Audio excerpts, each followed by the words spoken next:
जागतिक हलाल market trillions of US dollars म्हणजे काही 80 लक्ष करोड रुपयांच्या घरात आहे। जगभरातील जवळपास 112 देशांमध्ये 150 ते 200 करोड मुस्लिम ग्राहकांच्या हलाल सर्टिफाईड प्रोडक्टच्या मागणीबरोबर ही हलाल मार्केटची इंडस्ट्री महाकाय रूप घेते। उत्तर पूर्व आशिया आणि आखाती देशांमधील 40 करोडांच्या वर मुस्लिम ग्राहकांच्या मागणीसह हलाल सर्टिफिकेशनचं वाढतं मार्केट आणि मुस्लिम मेजॉरिटी देशांमध्ये निर्यातीचा दर दोन्ही आकाशाच्या दिशेने वाढतायत। नमस्कार, मी अथर्व राजोपाध्ये आणि तुम्ही पाहताय सत्यवेद। स्टॉक मार्केटमधील हलाल सर्टिफिकेशन बद्दल बोलायला गेलं तर मोठमोठ्या भारतीय कंपन्याही शरिया कायद्याच्या सहकारानं स्टॉक्स प्रोव्हाइड करतायत। यामध्ये इन्फोसिस, हिंदुस्तान युनिलिव्हर, मारुती सुझुकी, सन फार्मास्युटिकल्स, अल्ट्राटेक सिमेंट यांसारख्या मोठ्या अग्रेसर कंपन्यांची नावं घेता येतील। हलाल सर्टिफिकेशनच्या या सर्व एजन्सीज, कंपन्या आणि बोर्ड चांगली क्वालिटी, चांगली सुरक्षितता, चांगलं आरोग्य याला प्रमोट करतात। यांच्या मते हलाल प्रोडक्ट्स फक्त मुस्लिम ग्राहकांसाठी नसून सर्व धर्मांच्या, सर्व मान्यतांच्या लोकांसाठी आहेत। हलाल सर्टिफिकेशनची प्रोसिजर आपण जर पाहायला गेली तर ती काही 4 प्रकारात विभागली जाईल। पहिला म्हणजे सर्टिफिकेशनसाठी अर्ज भरणं। यामध्ये जी पण माहिती प्राथमिकपणे आपल्याला द्यावी लागते ती असते। सहसा सर्व एजन्सीज अशा प्रकारचे ग्राहकांचे अर्ज आणि माहिती गुप्त ठेवतात। दुसऱ्या स्टेपमध्ये येतं ते एजन्सीद्वारे एक नमुना दिला जातो व त्यांच्या एक्सपर्ट्स कडून प्रोडक्ट्स, सर्व्हिसेस, त्यांच्या प्रक्रियांची अगदी सखोल पडताळणी केली जाते, ज्यामध्ये त्यांच्या चार्जेस, फी यांच्याबद्दल माहिती असते। यानंतर येतं ते मूल्यांकन, ज्यामध्ये अगदी छोट्या छोट्या गोष्टींची, पदार्थांची, त्यांच्या प्रक्रियांची तपासणी होते आणि खात्री केली जाते की ते जागतिक हलाल स्टँडर्डच्या बरोबरीनं आहेत की नाहीत। यामध्ये फॅक्टरीचा ऑडिट एजन्सीच्या अधिकाऱ्याकडून केलं जातं। यामध्ये तो अधिकारी कच्च्या रॉ मटेरियल पासून ते पॅकिंग पर्यंत सगळ्या गोष्टींची तपासणी करतो। सगळ्यात शेवटी येतं ते सर्टिफिकेशन। एजन्सीकडून वरच्या सर्व गोष्टींची खात्री करून झाल्यानंतर ते सुरू होतं, ज्यामध्ये एक कॉन्ट्रॅक्ट साइन केलं जातं आणि हलाल सर्टिफिकेशनचं सर्टिफिकेट, एजन्सीचा लोगो, लेबल म्हणजे एका अर्थी परवानगी जाहीर केली जाते किंवा दिली जाते। ही झाली हलाल सर्टिफिकेशनची एकंदरीत सगळ्या बाजूंनी माहिती। आता पाहूयात या हलाल सर्टिफिकेशनला कायद्याच्या आणि जनहिताच्या चौकटीतून। पहिल्यांदा भारताच्या संविधानिक तरतुदींप्रमाणे हलाल सर्टिफिकेशनला पाहूयात। संविधानातील धार्मिक स्वातंत्र्याचा हक्क, ज्यामधील कलम 25 सद विवेक बुद्धीचं स्वातंत्र्य आणि धर्माचं मुक्त प्रकटीकरण, आचरण व प्रसार यानुसार प्रत्येक भारतीयाला सार्वजनिक सुव्यवस्था, नैतिकता आणि आरोग्याच्या अधीन राहून त्यांचा धर्म स्वीकारण्याचा, आचरणात आणण्याचा, प्रचार करण्याच्या अधिकाराची हमी देतो।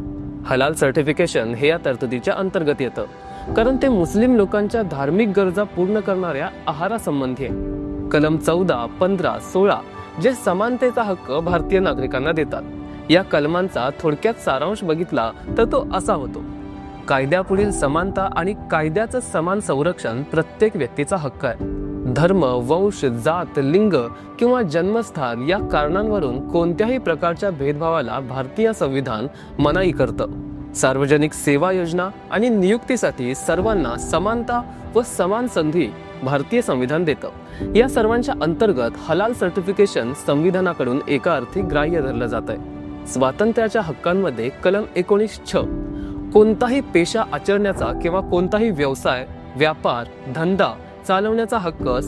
सांस्कृतिक व शैक्षणिक हक्कांमधील कलम 29 अल्पसंख्याक वर्गांच्या हितसंबंधाचं संरक्षण। कलम 30 शैक्षणिक संस्था स्थापनेचा व त्यांचा प्रशासन करण्याचा अल्पसंख्याक वर्गांचा हक्क। कलम 36 ते 51 म्हणजेच direct principles of state policy. संविधानातील या सर्व कलमांच्या आणि तरतुदींच्या प्रमाणे हलाल सर्टिफिकेशन किंवा हलाल व्यवसाय धार्मिक स्वातंत्र्य, समानता आणि आर्थिक हक्कांच्या चौकटीतून पूर्णपणे योग्य आहे। मात्र तरी सुद्धा या हलाल सर्टिफिकेशन विरोधात भारतामध्ये बऱ्याच प्रतिनिधींनी आणि संघटनांनी रोष दाखवलाय। एवढंच काय तर हायकोर्टात, सुप्रीम कोर्टात, वित्त मंत्रालयातही हलाल सर्टिफिकेशनच्या आणि हलाल प्रोडक्शनच्या विरोधात याचिका दाखल केल्या गेल्यात। उत्तर प्रदेशमध्ये योगी आदित्यनाथ यांच्या सरकारमध्ये तर हलाल प्रोडक्शन व्यवसायावर पूर्णपणे ठप्पा लावण्यात आलाय। हेल्थ अँड वेलफेअर मिनिस्ट्री म्हणजेच आरोग्य कुटुंब कल्याण मंत्रालयाकडे गेलेल्या बऱ्याच याचिकात विचारलं जातंय की भारताची फूड अँड सेफ्टी ऑथॉरिटी म्हणजेच FSSAI ही केंद्र सरकारची यंत्रणा तेच काम करते, तशीच सर्टिफिकेट देते तर दोन दोन सर्टिफिकेशनची काय गरज आहे? अशा दोन दोन सर्टिफिकेशनमुळे ड्युप्लिकेशनच्या गंभीर समस्या होणार नाहीत काय? विश्व सनातन परिषदेचे अध्यक्ष S Bhaskaran the Sunday Guardian न्यूजपेपरशी बोलताना म्हणतात की ही हलाल सर्टिफिकेशन निर्माण करणाऱ्यांनी पाडलेली फूट आहे, कारण ही सर्टिफिकेट्स अनियंत्रित खासगी ऑथॉरिटीकडून येत आहेत. स्पर्धेच्या जोरावर व्यवसायांना एकाच दिशेने ढकलण्याचा हा प्रयत्न आहे. 2023च्या काही मीडिया रिपोर्टच्या मते काही इंटेलिजन्स एजन्सीजने हा दावा केलाय की हलाल प्रोडक्टच्या विक्रीतील येणाऱ्या रकमेतील काही भाग अँटी इंडिया ऍक्टिव्हिटीसाठी आणि वहाबी जिहादींच्या जामिनासाठी वापरला जातोय, ज्यांच्यावर गंभीर गुन्ह्यांचे खटले चालू आहेत. एका याचिकेत म्हणलं गेलंय की हे सगळं इस्लामिक बँकिंग आणि फायनान्स सिस्टम कडून केलं जात आहे, व्यवसायांपासून ते ग्राहकांपर्यंतच्या या पूर्ण चेनचा कंट्रोल मिळवण्यासाठी.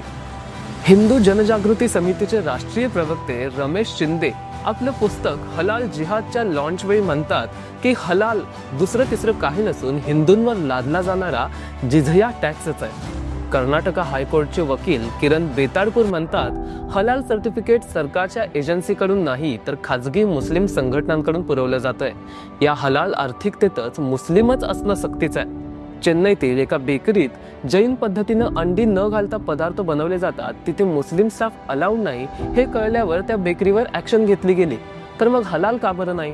हलालच्या या कारस्थानीला संपवायला आपल्याला कुंभकर्णाच्या झोपेतून उठायला पाहिजे.